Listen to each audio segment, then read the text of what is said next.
All right, so we're sitting here with Macie Stewart of OHMME from Chicago. How are you, Hey, how are you doing? I'm doing pretty well. Just quarantining in my apartment, and I don't know, just enjoying the solo time. Cool. So I wanna talk about the new record. Fantasize Your Ghost coming out on June 5th. Mm-hmm. So did y'all take a new approach to this one at all? And I know you kind of squeezed it in between tours. Did you find that was difficult, and like writing on tour was difficult? Well, I think that it definitely was like kind of squeezing it in the small spaces where we were home, but I mean, it was a different approach because it was we tried to get out of Chicago to record it, and we also we allowed ourselves a bit more room to do overdubs and tried to make it a little bit more collaborative, at least songwriting wise. I think that like when we were doing parts, the whole point of doing parts, or like a big part of doing parts, was trying to record exactly how we sounded in that moment. And this record was kind of taking that idea but expanding upon it. So we went up to this really beautiful farm up in Wisconsin called the Post Farm, which is Sima's family friend's farm. And we basically set up a mobile rig in the barn and recorded a record there, which was really cool. And it was really an exciting way to record. But yeah, I mean, it was difficult, as any record is difficult, and also really exciting to work on because we were excited about these songs that we had, and kind of it enabled us to collaborate a little bit more because we were on the road together for so long and spent a lot of time together. So it made it feel a little more seamless to collaborate in that way. How do you remember how many days you had to record? We recorded in the barn for like 5 days. We did basic tracking, and then when we came home over the fall, we did overdubs, and that took probably about 2 weeks or so, maybe a week and a half, actually. I think it was more like a week and a half. Cool. When you're writing on the road and like touring so much, Sima's joining. Great. Yay! Awesome. Hi. Yay! Hi, Sima. I'm sorry. It's okay. I was recording and I got in a groove and I forgot about my phone, and my apologies. Sorry to interrupt the groove of recording. I apologize. Well, I guess we'll get back into it. Sima, we had just talked about the approach to the new record, and like writing on tour and stuff like that. My next question I was gonna ask was, do you when you're on the road as much as you are, do you have to fight the urge to write on the road again? You know, like every song, like I feel like if I was on tour so much, I would like just be like writing about tour. You know what I mean? Mm-hmm. A lot of your lyrics are more metaphorical than that, but like, do you find yourself falling into that habit? Like kind of only being able to write about what we're seeing in front of us, like touring. I think no, I think that part of, in a way, being on the road is just kind of this, you're like always, you have a lot of time to kind of sit and reflect on like what has been going on. And obviously it starts compounding sometimes when you're mostly on the road, and when your life at home kind of becomes this like small little pocket of your actual life, and most of your life is sort of this going between place to place. But I think that that's why it's like keeping notes, and kind of like when I'm traveling or when I'm driving or when I'm biking or walking is like when a lot of like ideas come, and we often, both of us, will sit in silence in the van when we're traveling, because that's just like a great time to kind of open your mind up to like thinking about things, or letting lines or little words that you fall in love with kind of run around in there for a while. You know, and then I don't really ever, I don't finish a lot of songs or really get that deep into songs when we're touring. It's just kind of tricky. There's actually like very little time in the day, and definitely virtually no time when you're by yourself, unless you really like go carve it out. And so I would say a lot of songs, like maybe the idea starts when we're on the road, but they don't really like turn into songs until we have a little time to go be on our own, because that's when you can really like, you know, get in the thick with it. And cool. Yeah. I know some artists don't always want to talk about, you know, the meaning behind things, but I was wondering what you can say about the title of the record, Fantasize Your Ghost. Yeah, I mean, I think that I think we really liked having that as the title, because it can mean a lot of different things and people can interpret it different ways, which is always, you know, something that appeals to me. And sorry. It's something that always appeals to me, and I think appeals to the both of us, which is like being able to being able to create something that other people can also live inside and find their own meaning. But to me, I think that Fantasize Your Ghost is about kind of imagining all the ways that your life could go, and kind of looking back at yourself, you know, imagining yourself as being at the end of your life, or, you know, being somewhere farther along down the road, and looking back at all the versions of yourself that you have been, that you could have been, that you decided not to be, and kind of taking all of those things into account, and just, yeah, you know, imagining what could have been versus what is. And yeah, I think it really it rung true, especially being on tour for so long, because you're able to, like, you know, you're in this permanent state of like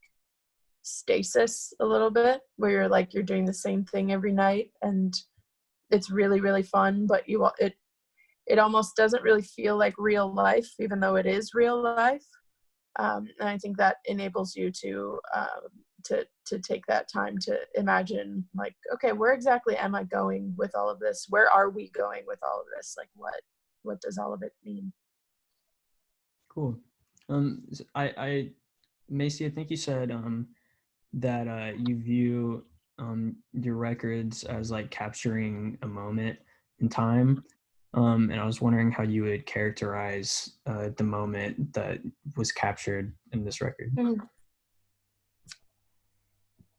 Wow, that's a good question.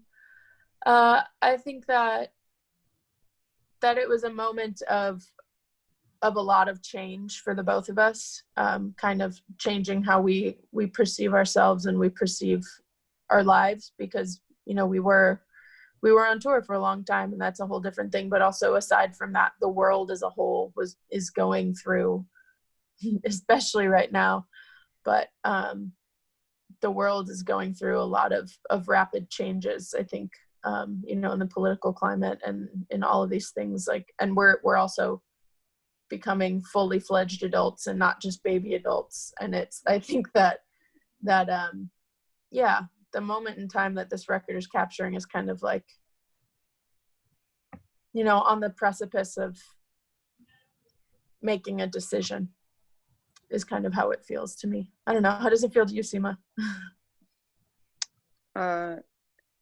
yeah, I just think it's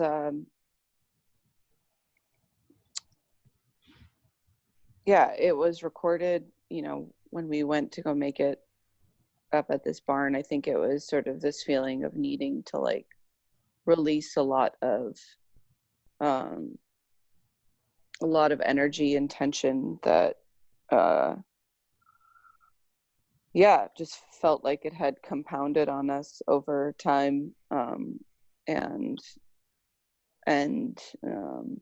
you know, a lot of like needing to express kind of fear and anger, but also hope and relief. And so I don't know, the moment was,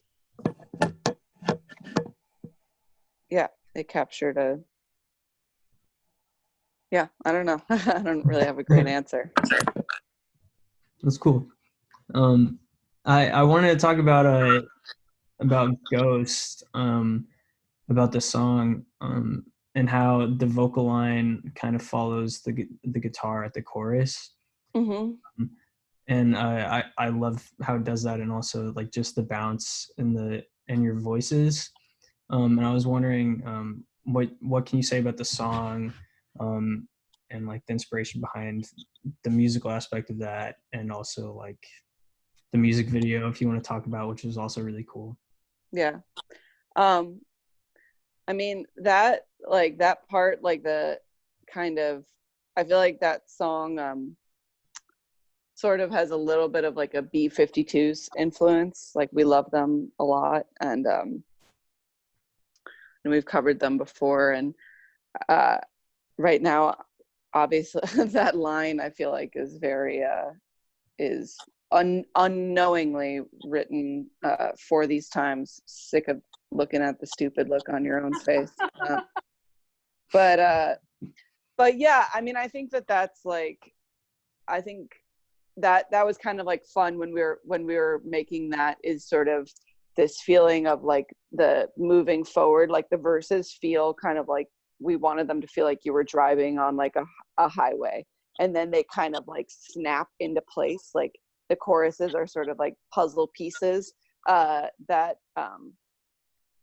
yeah, like there's like the really like kind of strict time, and then everything is kind of dancing together over like the really kind of the tracks. And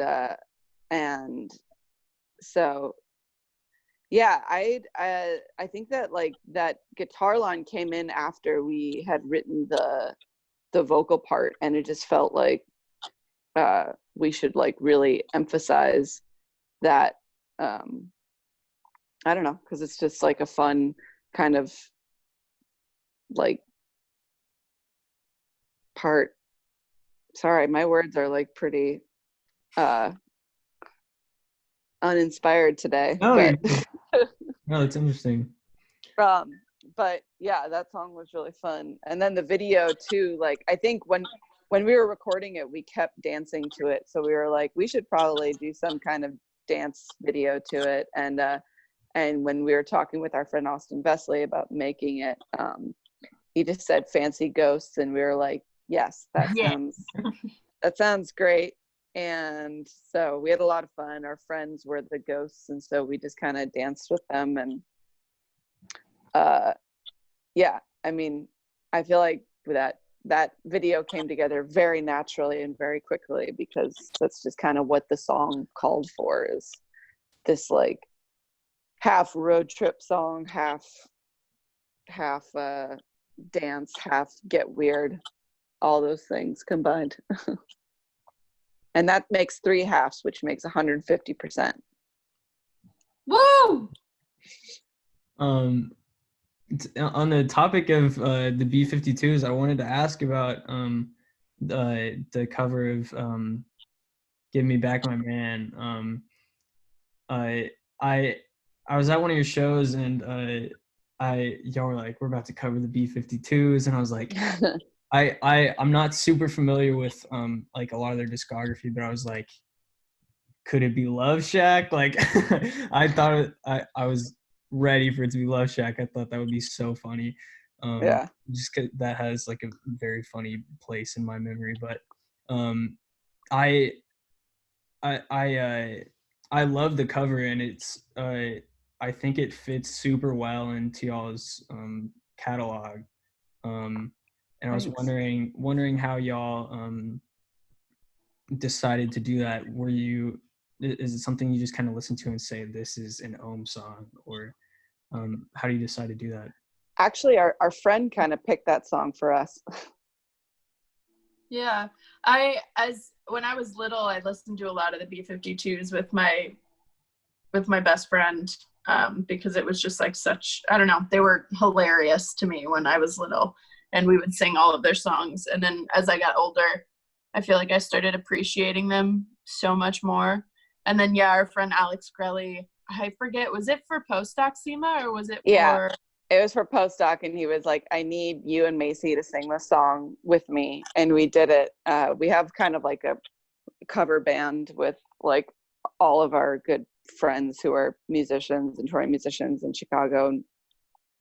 And he asked us to do it for one of those sets, and it was so much fun, and we had such a good time covering it. And then me and Macie, should we just keep doing it? And it kind of got like punker and punker, and just like more kind of kraut fast, like I don't know. And yeah, so we kind of now we love it, and we kind of love pulling it out at the right moment. If the crowd has to be the right crowd for it, but then we'll yeah, I mean, they're so great, and they're like weird, they're amazing weirdo kraut vocal heroes. So I love that band. They're our favorites. Sima, I was gonna ask about postdoc. If you want to kind of give some background on that. It's a festival that you throw in the summer in Wisconsin, right? Yeah, it actually started as my high school graduation party, and just kind of turned into sort of like a retreat, a big party, small festival, a lot of bands from Chicago, and sometimes we have bands from other places too, but mostly Chicago. And it's nice because it feels sort of like a reunion, or like a chance for everyone to get together outside of the city, and like really it's just really special. So yeah, it's a really good time, and we're still kind of saying it probably is not going to be able to happen this year, but we might like do some other projects up there. Kind of, it's been 13 years, so I think if we have a summer off, that'll be okay. But yeah, it's really fun. I have a lot of friends who've been coming for years and years and helped me put it on, and yeah, it's sort of become like this pilgrimage for a lot of people, and just to reset. And my hope was that, a couple months ago, I was talking with the people who own the farm about if we felt like it could happen again this year. And I mean, I think at this point, we were hoping by then things would be kind of safe, early August, but yeah, it's kind of hard to say. So, and it would have been nice because all I want to do is like hang out with a bunch of people I love in a big open field, and get a couple hugs in, and eat some home cooked meals, and sit around a fire and listen and dance in a barn. But yeah, might have to wait till next year. So, well, hopefully I'll get to go out to one of those. It sounds really cool. Yeah, it's fun. I wanted to talk about the Tiny Desk concert, which I think is something that musicians all like dream of doing. So how did that come about? What was it like? And how did it feel to get to do something like that? It was go for it, Mace. Yeah, I mean, the Tiny Desk concert was really fun. It was yeah, I think maybe we were on Bob Boylan's radar for like a tiny bit or something, and our publicist ended up like reaching out, or he reached out. I don't even really know how that happened, but us getting on there was definitely one of the highlights of last year, I think, for the both of us. It was like, I don't know, watching those Tiny Desk concerts is such a joy to see people do. And it really is behind his desk. It's truly a desk. Yeah, it was really exciting. And it was also one of those things where like it got released and we were like, I don't know. Yeah, it's such a huge platform for people to see things, and it kind of takes on a life of its own outside of yourself, which is a cool thing too. Yeah, it's really like a wonderful, I mean, Bob has been really supportive of all of our music and our records, and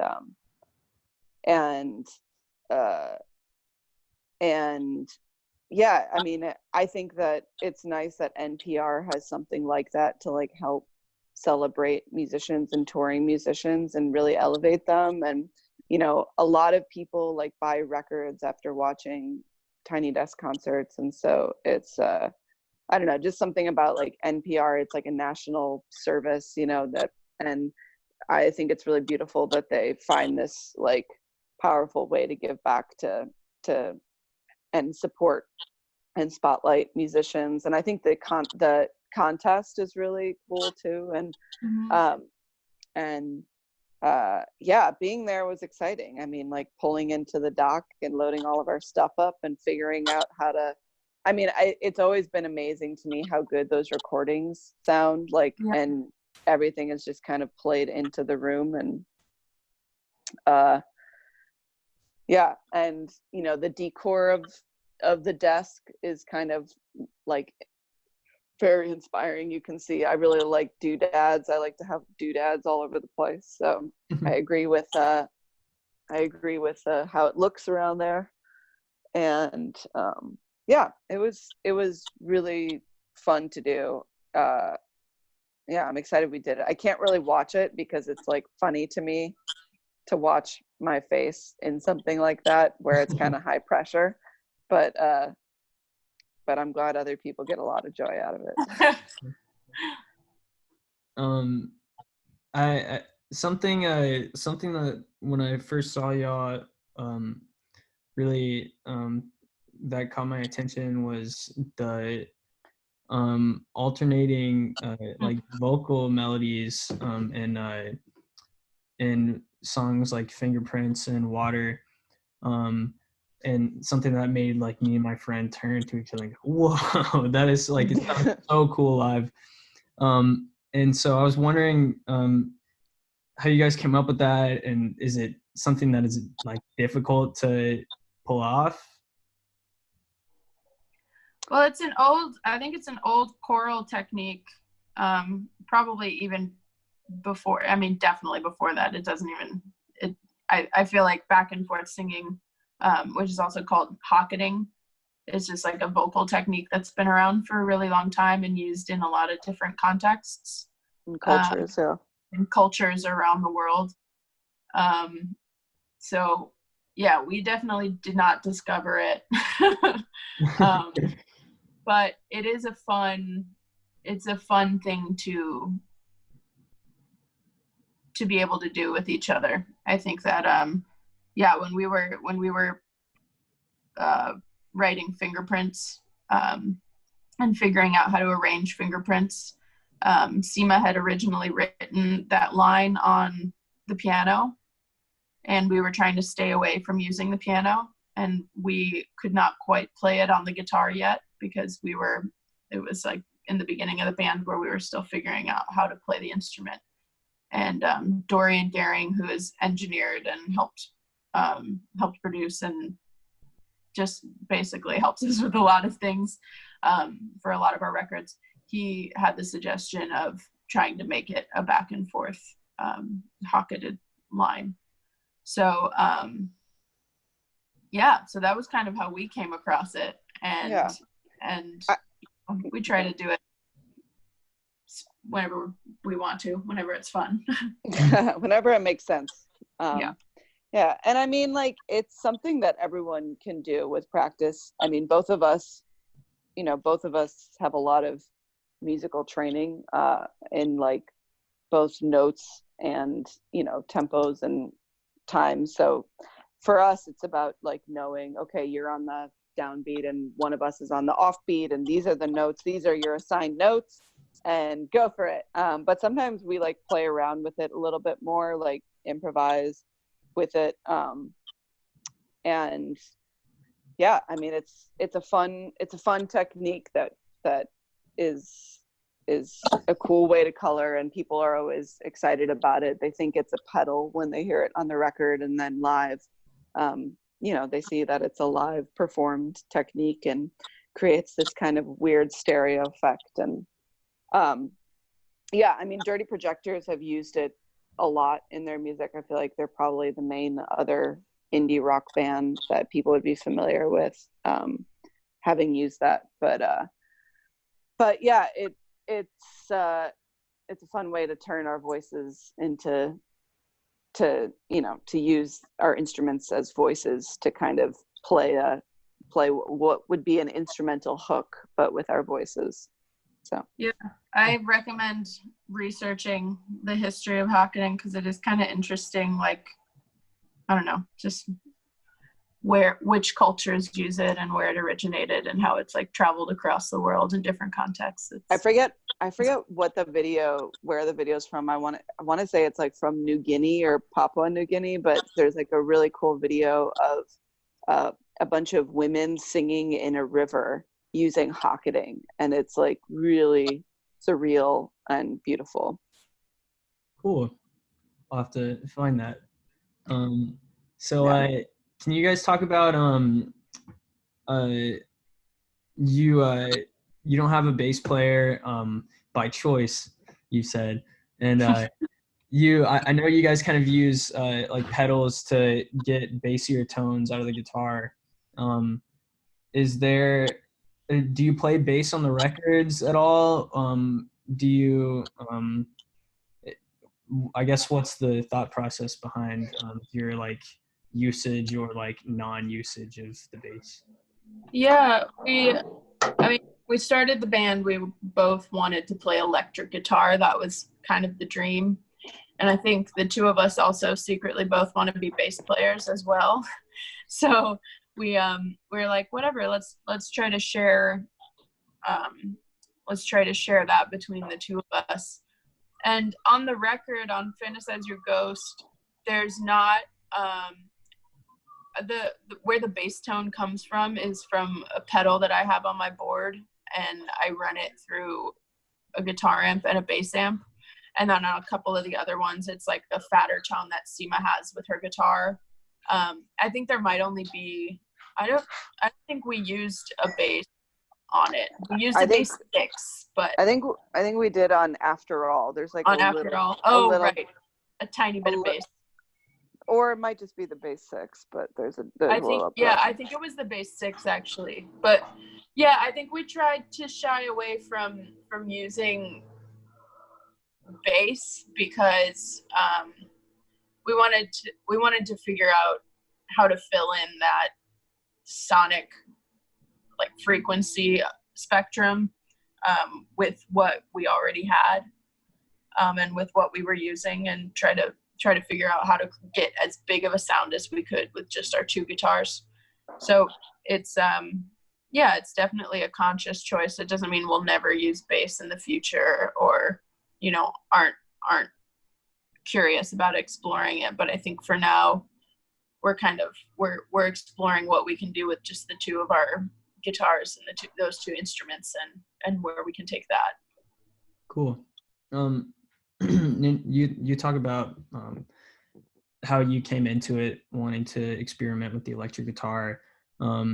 Was there ever a point that you had to, at the beginning, like sit down and say, like make compromises on what OHMME should be, or like talk about like lay the kind of boundaries for what you wanted OHMME to be?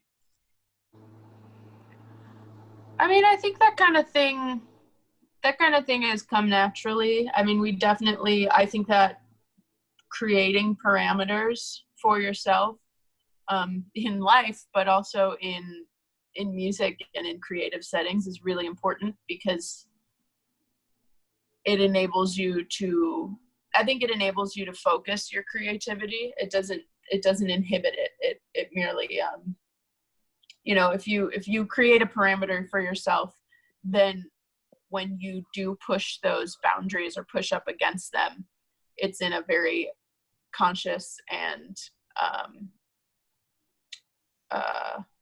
what's the word I'm looking for? In intent. Is that what I'm looking for? Whatever. It's with intent. So yeah, I mean, Purposeful. Purposeful. We definitely had some conversations about, you know, what things we wanted to do with each record, and each stage, you know, each phase of the band. And I think that those things are always evolving. That's what makes it exciting. Yeah. Cool. I wanted to talk about there's sometimes in when I'm listening to songs, there's like moments that like just give me like shivers, like make me like I don't know, like give me the chills basically. And I wanted to talk about one, I wanted to ask y'all what songs and moments you can think of that might do that for y'all, but also just like mention that one example I can think of is on Tossing Tears with Twin Peaks, the end of the song when y'all are, everything cuts out besides the violin and y'all are singing, is one of those moments for me, and it's really cool. Oh yeah. That I used to, when I first started listening to that song, it was like every day to and from work, that was like the song I was playing, like blasting it in my car. So thank y'all for that. But I was just gonna ask if y'all had any moments like that come to mind that like I don't know, Yeah. give you the chills. Yeah. There's a really cool moment on Feist has this record called Metals, and there's a song on called The Good and Bad of in Each Other, and it kind of like breaks apart sort of towards the end of the song, and it's kind of like it's sort of it's all here, and then it kind of falls apart, and then there's like this amazing synth drop, and it all comes back in with horns, and that always that part always gives me chills. Yeah, that song. I really like the first track on Reward, the Kate LeBon record. The song's called Miami. That gives me chills, I think, just because of the amount of space that there is until the vocals come in. And then when the vocals come in, there's still so much space. And that really, like, yeah, I don't know. Every time I listen to it, I just get so excited for some reason. Yeah. Awesome. So I just have a few more questions for y'all. I want to know what else, is there anything else you want to say about the record? Is there anything that you're hoping that people can take away from it? Man, I hope I hope people enjoy listening to it, you know, start to finish. I hope people dance to it. Yeah, I mean, it's not really intended necessarily to be a dance record, but I just feel like I really enjoyed putting my friends and different records on and just kind of, I don't know, letting go a little bit in my apartment while we're all cooped up. And I hope people take a walk with it. I love taking walks, quarantine walks, and with my headphones on and just listening to records. So I hope people listen to it, something like that. And